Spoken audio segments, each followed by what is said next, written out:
इस वीडियो में हम पढ़ेंगे क्लास 6 साइंस का चैप्टर 2 कंपोनेंट्स ऑफ फूड। देखिए, इससे पहले वाले चैप्टर में हम लोगों ने इंग्रेडिएंट्स पढ़े थे कि फूड में कोई भी आप खाना बना रहे हैं, सपोज करिए कि आप इडली बना रहे हैं, तो इडली में क्या क्या पड़ेगा, राइस पड़ता है, उड़द की दाल पड़ेगी, नमक पड़ेगा, है ना, और पानी पड़ेगा। तो ये सारे के सारे इडली के इंग्रेडिएंट्स होते हैं। तो इंग्रेडिएंट्स के बारे में हमने पहले पढ़ा था। इसमें हम कंपोनेंट्स ऑफ फूड में इंग्रेडिएंट्स हो गए जो हमें ऊपर चीज़ें दिखती हैं। कंपोनेंट्स फूड के होते हैं जो फूड में चीज़ें प्रेजेंट होती हैं, वो कंपोनेंट होते हैं फूड के, है ना। तो मील कंसिस्ट ऑफ, मील का मतलब होता है खाना। एक आप जो खाना खाते हैं उसमें क्या क्या होता है, चपाती होती है, दाल होती है। एक मिनट, हाँ इसका ज़रा थोड़ा सा साइज़ कम कर लेते हैं, बहुत ज़्यादा मोटा हो जाता है फिर, ठीक है। हाँ देखिए, आप जो खाना खाते हैं उस पर क्या क्या होता है, चपाती होती है, राइस होती है, दाल, ब्रिंजल कली, मतलब बहुत सारा खाना होता है जो भी आप खाते हैं। उन सब से हमें अलग अलग तरीके से न्यूट्रिएंट्स जो हैं वो मिलते हैं। अब इसमें स्टार्टिंग में यही सब बताया गया है कि अब आप ये बताइए कि जो अलग अलग तरीके का हम खाना खाते हैं उसमें क्या क्या प्रेजेंट होता है। What do different food items contain. तो अलग अलग फूड आइटम में अलग अलग इंग्रेडिएंट होते हैं। जैसे आप पंजाब की बात करें तो उसमें मक्का होता है, फिर उसके बाद राजमा होता है पंजाब में, खाने में हर जगह होता है। तो स्पेसिफिकली पंजाब की बात अगर हम करें, सरसों का साग हो गया, घी और दही काफ़ी ज़्यादा खाई जाती है वहाँ पे। तो अलग अलग इंग्रेडिएंट्स जो हैं वो यूज़ किए जाते हैं खाने में। और ये खाना जो हम खाते हैं इससे हमें क्या मिलता है, इससे हमें न्यूट्रिशन मिलता है। मतलब क्या होता है, इससे हमारी सेहत बनती है। तो देखिए, दीज कंपोनेंट्स जो होते हैं, यहाँ से देखते हैं, जो बहुत सारा खाना होता है, बहुत सारे इंग्रेडिएंट्स होते हैं। दीज इंग्रेडिएंट्स कंटेन सब components that are needed by our body. These components are called nutrients. तो इंग्रेडिएंट्स जो कि खाने में पड़े हुए होते हैं ना, उसमें काफ़ी सारे कंपोनेंट्स होते हैं जो हमारी बॉडी के लिए काफ़ी ज़्यादा ज़रूरी होते हैं। और जो कंपोनेंट हमारी बॉडी के लिए ज़रूरी होते हैं, हमारी बॉडी को फ़ायदा पहुँचाते हैं, उनको हम न्यूट्रिएंट्स बोलते हैं। तो major nutrients in our food are named as carbohydrate, protein, fats, vitamins and minerals. तो ये क्वेश्चन बहुत ज़्यादा इंपॉर्टेंट है आपके एग्ज़ाम के लिए। आप लोग बोलते हैं ना कि मतलब एग्ज़ाम के लिए जो इंपॉर्टेंट चीज़ होती है वो बताया करिए, तो मैं ट्राई करती हूँ बताने की, और अब से मैं ध्यान रखूँगी कि हर चैप्टर में जो भी पढ़ाऊँ आपको पूरा बता दूँ कि ये वाली चीज़ बहुत इंपॉर्टेंट है। तो देखिए, एग्ज़ाम में बहुत ज़्यादा पूछा जाता है कि न्यूट्रिएंट्स क्या होते हैं, और मतलब एग्जाम्पल बताने हैं। तो मेजर न्यूट्रिएंट्स जो होते हैं हमारे खाने में वो होते हैं carbohydrates, proteins, fats, vitamins and minerals. तो carbohydrate, protein, fat, vitamin, mineral, ये हमारे खाने के काफ़ी ज़्यादा इंपॉर्टेंट इंग्रेडिएंट्स होते हैं और ये हमें काफ़ी न्यूट्रिएंट्स प्रोवाइड करते हैं।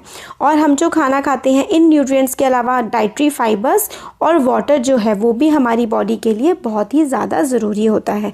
तो हमारी बॉडी के लिए क्या क्या इंपॉर्टेंट है, carbohydrate, protein, fats, vitamins, minerals. उसके एडिशन में डाइटरी फाइबर्स और वाटर। डाइटरी फाइबर्स होते हैं जो हमें फ्रूट से मिलते हैं, जैसे कि आपके जो खाने को पचाने का काम करते हैं ना, हेल्प करते हैं, बहुत ज़्यादा सारा का सारा खाना एब्जॉर्ब हो जाए, वो डाइटरी फाइबर्स होते हैं। वो हमें मेनली मिलते हैं कच्चे खाने से, जैसे कि फ्रूट्स हो गया। हम लोग खाना तो इसमें यही बता रहे हैं कि हम लोग खाना पका के खा लेते हैं, और अगर हम लोग कच्चा खाना खाते हैं उससे हमें मेनली डाइटरी फाइबर्स मिलते हैं, जैसे कि फ्रूट्स से। तो वही, वाइल सम सिंपल मेथड्स जो हैं हम लोग क्या कर सकते हैं, टेस्ट भी कर सकते हैं। बहुत सारे मेथड्स होते हैं जिनसे हम लोग पता कर सकते हैं कि कौन से वाले खाने में क्या क्या चीज़ प्रेजेंट है। तो test for the presence of carbohydrates, proteins और फैट्स, ये जो हैं are simpler to do as compared to the test for other nutrients. तो जो कार्बोहाइड्रेट का टेस्ट करना, प्रोटीन्स का टेस्ट करना और फैट्स का टेस्ट करना काफ़ी ज़्यादा सिंपल होता है, और हम पता कर सकते हैं कि कौन से खाने में कार्बोहाइड्रेट्स, प्रोटीन्स और फैट्स प्रेजेंट है। और आपकी 6th क्लास में यही आपको बताया गया है कि कार्बोहाइड्रेट, फैट, प्रोटीन्स कौन से वाले खाने में आपको प्रेजेंट मिलेंगे। तो देखिए, for carrying out these test हम लोगों को क्या क्या करना होगा। हम लोगों को फैट्स, कार्बोहाइड्रेट और जो प्रोटीन है, इसमें किस किस चीज़ की ज़रूरत पड़ेगी टेस्ट करने में। तो आयोडीन, कॉपर सल्फेट और कॉस्टिक सोडा, इन 3 चीज़ों की हमें ज़रूरत पड़ेगी। तो आपको क्या करना है, try these test on cooked food items as well as raw material. तो आयोडीन, कॉपर सल्फेट और कॉस्टिक सोडा, इनका टेस्ट आप खाने पे कर सकते हैं और कच्चे खाने पे भी कर सकते हैं। तो आपको कुछ ऑब्जर्वेशन लेनी पड़ेंगी और फिर उसके बाद आपको बताया, मतलब आगे चैप्टर में बताएंगे कि कैसे कैसे क्या क्या करना है। तो आप कैसे बना सकते हैं सॉल्यूशन। तो अगर हम सबसे पहले इसमें क्या कह रहे हैं, कार्बोहाइड्रेट का टेस्ट करने के लिए कह रहे हैं। तो पहले बताते हैं कि there are many types of carbohydrate, बहुत तरीके के कार्बोहाइड्रेट होते हैं, मगर मेन जो कार्बोहाइड्रेट है जो हमारे फूड में मिलता है वो किस फॉर्म में होता है, are in the form of starch and sugar. तो देखिए कार्बोहाइड्रेट कई सारे टाइप्स का होता है, मगर मेनली जो हमें खाने में मिलता है, हमारे खाने में जो मेनली प्रेजेंट होता है ना, वो स्टार्च और शुगर प्रेजेंट होता है। बाकी बहुत सारी चीज़ें प्रेजेंट होती हैं, बट मेनली जो प्रेजेंट होता है वो स्टार्च और शुगर हमारे खाने में हमें प्रेजेंट मिलता है। तो हम उसका टेस्ट कैसे कर सकते हैं। तो देखिए dilute solution of iodine can be prepared. Dilute solution का मतलब होता है किसी भी सोल्यूशन में अगर आप पानी मिला देंगे ना तो वो डाइल्यूट हो जाता है। तो डाइल्यूट सोल्यूशन का मतलब है कि जैसे कि आयोडीन का आपको डाइल्यूट सॉल्यूशन बनाना है तो उसमें कुछ पानी की ड्रॉप्स मिला दीजिए, है ना। कैसे, by adding few drops of tincture iodine to a test tube of half filled water. तो देखिए टेस्ट ट्यूब ऐसी करके होती है, ऐसे करके एक वो होती है, इसमें आधा पानी भरा हुआ है, सपोज करिए इसमें पानी भरा हुआ है और इसमें आप अंदर क्या डाल रहे हैं, टिंक्चर आयोडीन डाल रहे हैं, टिंक्चर आयोडीन डाल रहे हैं और इसको पानी के अंदर डाल रहे हैं, तो ये डाइल्यूट सॉल्यूशन बन जाएगा आयोडीन का। अब कॉपर सल्फेट सॉल्यूशन कैसे बना सकते हैं, can be dissolve bye preparing 2 gram of copper sulphate in 100 ml of water. तो वही टेस्ट ट्यूब के 100 ml वाटर में आप थोड़ा सा कॉपर सल्फेट डाल दीजिए तो कॉपर सल्फेट सॉल्यूशन बन जाएगा। और 10 ग्राम कॉस्टिक सोडा जो है अगर आप पानी में मिला देंगे तो कॉस्टिक सोडा का सोल्यूशन बन जाएगा। तो ये 3 सोल्यूशन ऐसे करके बन जाएंगे पानी में मिला के। अब यूज़ कैसे कैसे करेंगे, तो सबसे पहले है टेस्ट फॉर स्टार्च। स्टार्च क्या क्या किस चीज़ में होता है, तो देखिए जो कार्बोहाइड्रेट की एक फॉर्म होती है, कार्बोहाइड्रेट कई सारे टाइप्स का होता है मगर मेनली 2 टाइप का कौन कौन सा होता है, एक तो स्टार्च होता है और एक होते हैं शुगर्स। तो वैसे तो काफ़ी सारे टाइप के होते हैं मगर मेनली स्टार्च और शुगर होते हैं। अब टेस्ट फॉर स्टार्च, अब स्टार्च को कैसे टेस्ट कर सकते हैं ये इसमें बताया गया है। तो देखिए take a small quantity of food item और रॉ इंग्रेडिएंट। तो स्मॉल क्वांटिटी, आप कोई सा भी थोड़ा सा आपको खाना लेना है और 2 से 3 ड्रॉप क्या करनी है आपको उसमें आयोडीन सॉल्यूशन की डाल देनी है। आपको थोड़ा सा जैसे खाने का पार्टिकल एक टुकड़ा ले लीजिए, सपोज करिए आप रोटी का, उस पर आपने आयोडीन सॉल्यूशन की 2-3 ड्रॉप डाल दी। आयोडीन सॉल्यूशन हमने टिंक्चर आयोडीन को पानी में मिला करके बनाया था। आपने अगर कोई चेंज ऑब्जर्व किया, अगर जो चीज़ है वो ब्लू ब्लैक कलर की हो गई है, जिस पे भी आपने जिस भी फूड आइटम पे आप लोगों ने स्टार्च डाला है, अगर वो ब्लू ब्लैक कलर की हो गई है तो इससे हमें पता लगता है कि उस फूड आइटम में स्टार्च प्रेजेंट है। अगर देखिए कोई चीज़ ब्लू ब्लैक कलर की हो जाती है तो इसका यही इंडिकेशन है कि उस खाने में स्टार्च प्रेजेंट है। तो कई सारा खाना, जैसे कि स्टार्च किस चीज़ में प्रेजेंट होता है, जैसे कि आप आलू पे टिंक्चर आयोडीन डाल के देखें, टिंक्चर आयोडीन को पानी में मिला करके और आप उसको कटे हुए आलू पे थोड़ा सा डाल दीजिए तो ब्लू और ब्लैक से कलर का वो हो जाएगा आलू। तो उससे आपको पता लगेगा कि पोटैटो में क्या होता है, स्टार्च प्रेजेंट होता है। अब टेस्ट फॉर प्रोटीन आ गया। प्रोटीन के टेस्ट के लिए आपको क्या करना होता है, आप थोड़ा सा खाने का पार्टिकल लीजिए और अगर आपको सॉलिड में टेस्ट करना है या फिर अगर आपको पेस्ट बना के टेस्ट करना है तो कैसे भी कर सकते हैं, उसको मिक्सी में ग्राइंड कर सकते हैं। फिर आपको क्या करना है, 10 drops of water, put some of this in clean test tube. आप जो खाना है थोड़ा सा उसको क्या करिए, आप टेस्ट ट्यूब में रख लीजिए और 10 ड्रॉप ऑफ वाटर डालिए और आप उसको अच्छे से हिला दीजिए। फिर क्या करना है, नाउ यूजिंग अ ड्रॉपर की हेल्प से 2 ड्रॉप आपको डालने हैं कॉपर सल्फेट सॉल्यूशन के।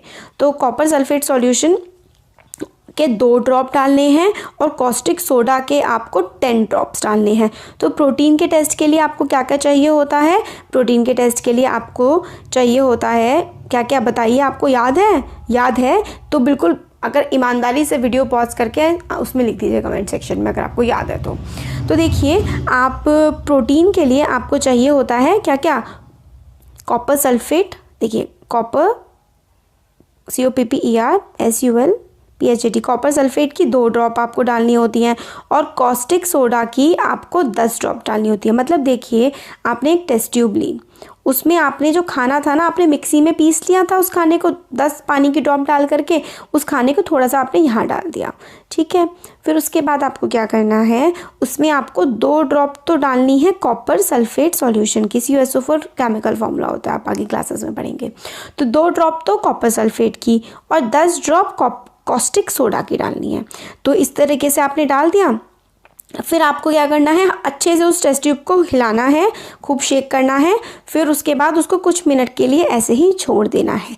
और अगर वॉयलेट कलर आ गया तो आपको पता लग जाएगा कि उस चीज़ में प्रोटीन प्रेजेंट है। तो अगर देखिए स्टार्च का टेस्ट आपने किया था, स्टार्च के टेस्ट में कौन सा कलर आ रहा था, ब्लू ब्लैक कलर आ रहा था, टिंक्चर आयोडीन। आपने आयोडीन टेस्ट होता है स्टार्च के लिए, तो आपने आयोडीन टेस्ट किया, ब्लू ब्लैक हो गया, तो इसका मतलब उस फूड आइटम में स्टार्च प्रेजेंट है। प्रोटीन की प्रेजेंस के लिए आप कैसे करेंगे, तो देखिए प्रोटीन के लिए आप लोगों ने कॉपर सल्फेट का सोल्यूशन लिया, और उसमें क्या था, कॉपर सल्फेट में एक चीज़ और थी, कॉपर सल्फेट के साथ आप लोगों ने यहाँ पे देखिए कॉस्टिक सोडा लिया था। तो कॉपर सल्फेट की 2 ड्रॉप थी और कॉस्टिक सोडा की 10 ड्रॉप थी। और अगर खाने में डाला आपने उस टेस्ट ट्यूब में जो खाना था, फिर उसको थोड़ी देर हिलाया, फिर ऐसे ही रख दिया, अगर जो कलर था वो वॉयलेट कलर का हो गया तो इसका मतलब है प्रोटीन उस खाने में प्रेजेंट है। तो ये प्रोटीन का हो गया और कार्बोहाइड्रेट का टेस्ट हो गया है। अब जो देखिए फैट का टेस्ट तो देखिए बहुत ही ज़्यादा सिंपल है। फैट का मतलब क्या होता है, ऑयल जैसा आ जाना, ऑयली फूड का फैटी फूड कहते हैं कि वो फैट वाला खाना है। तो आप क्या कर सकते हैं, आप पराठा लीजिए, पराठा लिया आपने और आप वाइट कलर की शीट लीजिए, अपना पेपर ले लीजिए कॉपी का, और क्या करिए, आप आपने शायद बहुत बार देखा भी होगा, उस शीट को अपने पराठे पे दबा दीजिए, तो आप देखेंगे कि ऑयल जैसा कुछ आ जाएगा आपके उस पर पेपर पर। तो यही जो है टेस्ट है फैट का, इसी से हमें पता लगता है कि उस जो खाने में फैट प्रेजेंट है। यही पूरा का पूरा हमें इस वाले में बताया गया है।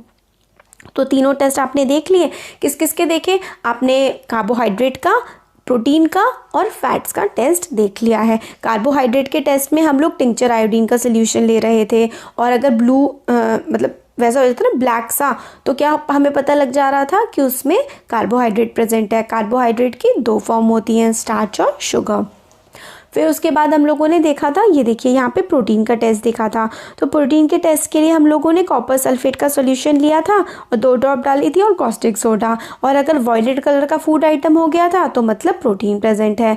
और फैट के लिए तो हम लोगों ने उसको पराठे को पेपर के बीच में रखा, दबाया, तो और अगर ऑयल की ड्रॉप्स जैसी बन गई पेपर पे तो मतलब फैट प्रेजेंट है। तो हम लोगों ने 3 चीज़ों का देख लिया।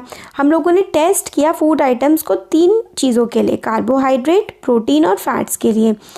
और काफ़ी इम्पॉर्टेंट जो है न्यूट्रिएंट्स हमें देते हैं, क्या चीज़ है, विटामिन और मिनरल्स भी बहुत ज़्यादा इंपॉर्टेंट होते हैं हमारे खाने में।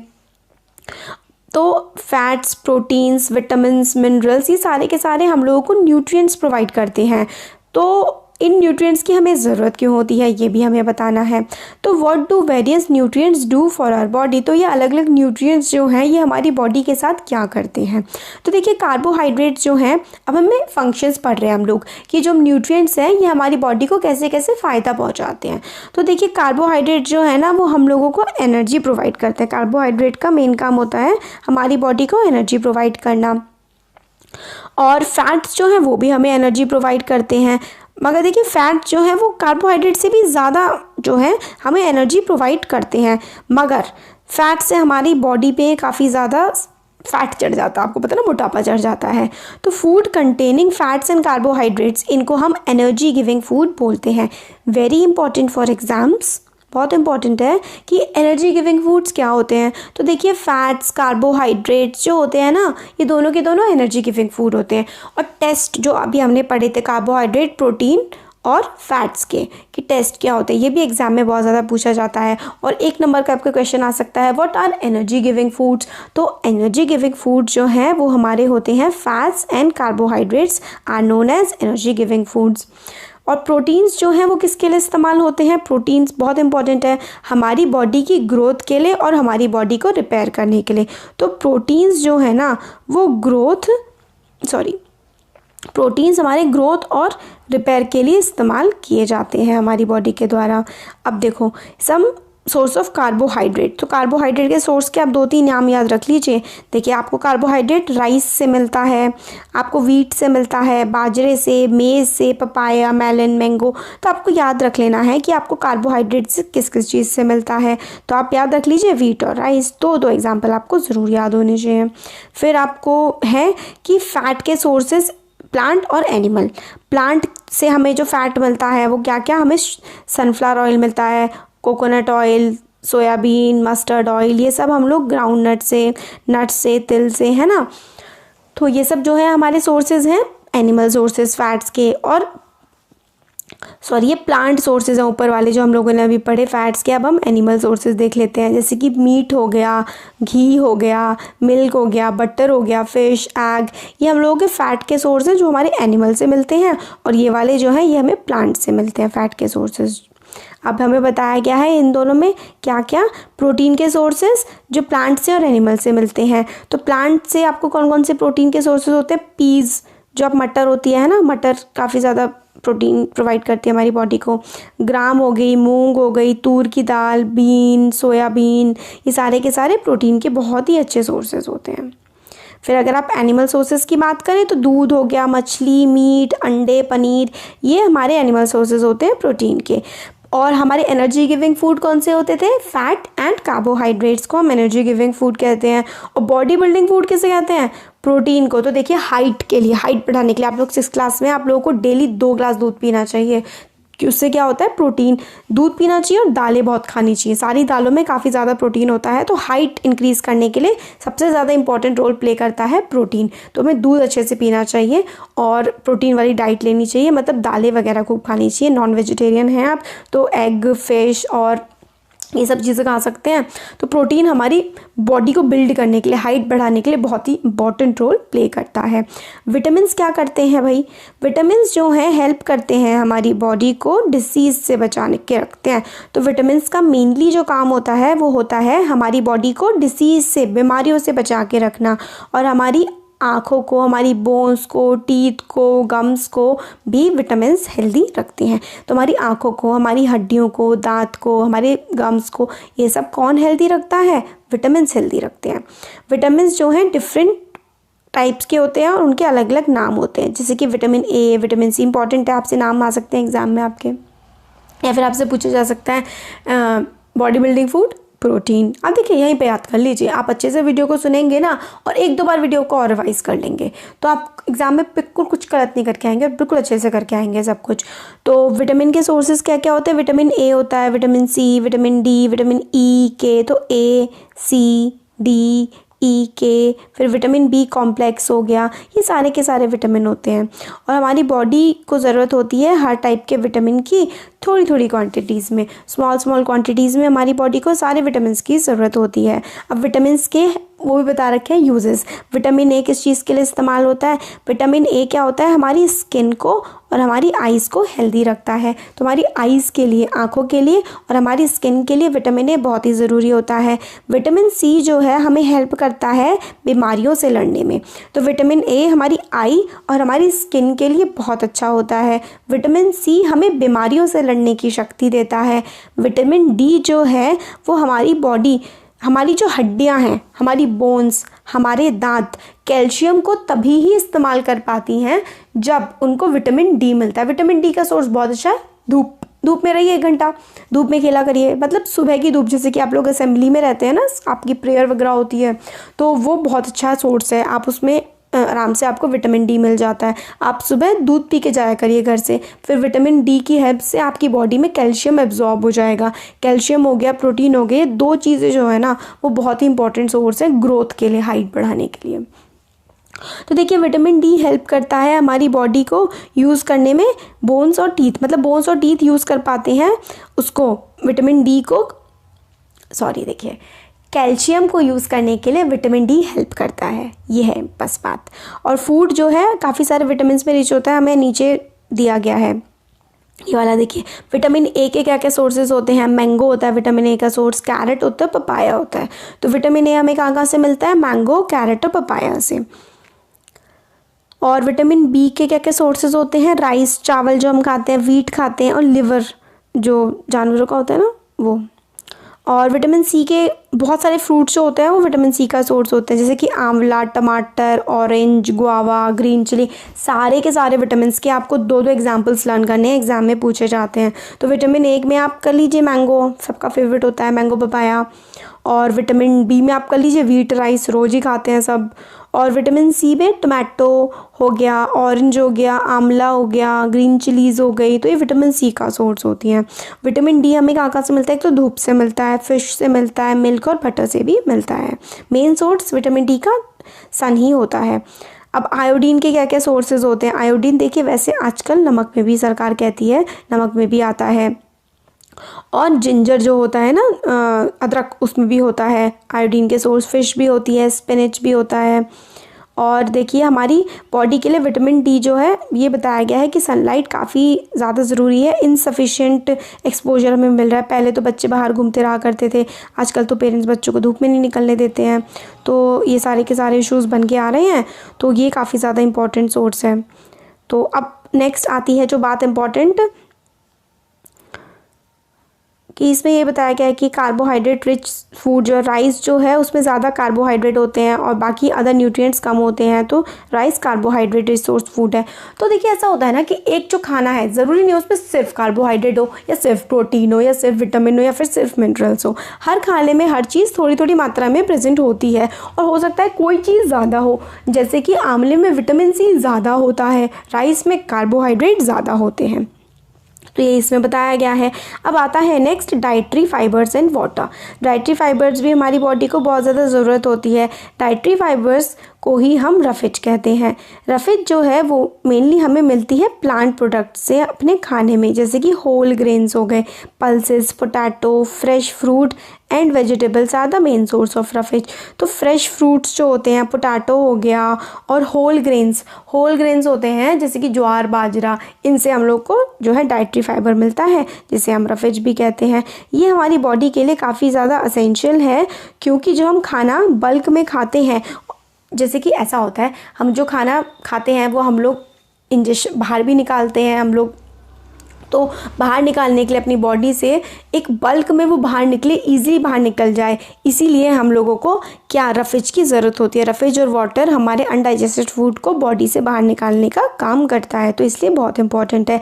और वाटर क्या करता है? हेल्प करता है, जो भी न्यूट्रिएंट्स है ना खाने में कैसे एब्जॉर्ब होते हैं, वाटर की हेल्प से एब्जॉर्ब होते हैं, और वेस्ट बाहर निकल जाता है। कैसे? यूरिन के, टॉयलेट के थ्रू, और स्वेट, पसीने के थ्रू।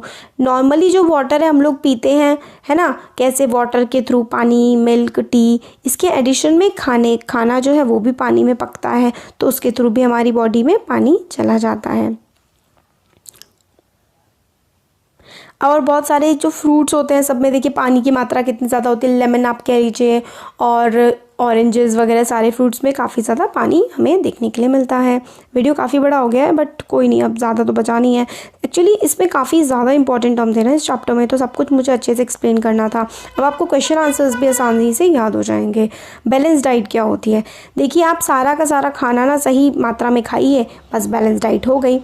तो फूड हम लोग नॉर्मली जो पूरे दिन में खाते हैं वो हमारी डाइट होती है। डाइट का मतलब होता है जो भी हम खाना खा रहे हैं ग्रोथ के लिए, बढ़ने के लिए, बॉडी मेंटेन रहे, हमारी हेल्थ अच्छी रहे, तो इसके लिए हमारी बॉडी को काफ़ी सारे न्यूट्रिएंट्स की ज़रूरत होती है। काफ़ी सारे न्यूट्रिएंट्स की ज़रूरत होती है, वो भी राइट अमाउंट में। जितना प्रोटीन चाहिए उतना मिले, कार्बोहाइड्रेट, विटामिन, मिनरल्स, वाटर, हर चीज़ बैलेंस में मिले, ना बहुत ज़्यादा और ना ही बहुत कम। तो diet which contains the diet should contain good amount of roughage and water भी होना चाहिए। Such a diet is called balance diet. तो जिस डाइट में सारा का सारा खाना बिल्कुल प्रॉपर अमाउंट में होता है वही बैलेंस डाइट होती है। तो ये कह रहे हैं कि जब हम लोग खाना बनाते हैं, पकाते हैं खाने को, तो बहुत सारे न्यूट्रिएंट उसके लॉस हो जाते हैं। कटिंग करते हुए, छीलते हुए और धोते हुए काफ़ी सारे विटामिन लॉस हो जाते हैं। तो स्किन ऑफ मैनी वेजिटेबल्स और फ्रूट्स जो है वो विटामिन और मिनरल्स उसमें प्रेजेंट होते हैं, इसलिए बार बार धोने से राइस को, पल्सेस को, कुछ इंपॉर्टेंट विटामिन जो है उससे रिमूव हो जाते हैं। और हम लोगों को पता है कुकिंग जो है खाने को टेस्ट तो इम्प्रूव करती है, पर काफ़ी सारे न्यूट्रिएंट्स ख़राब हो जाते हैं। विटामिन सी जो है, अगर आप विटामिन सी वाली चीज़ को पकाएंगे ना तो विटामिन सी तो बिल्कुल ही ख़त्म हो जाएगा। तो इसलिए विटामिन सी वाली चीज़ें कच्ची ही खानी चाहिए, और हमें जो है खाना कच्चा काफ़ी सारी चीज़ें खानी चाहिए, जैसे कि फ्रूट्स हो गए, है ना।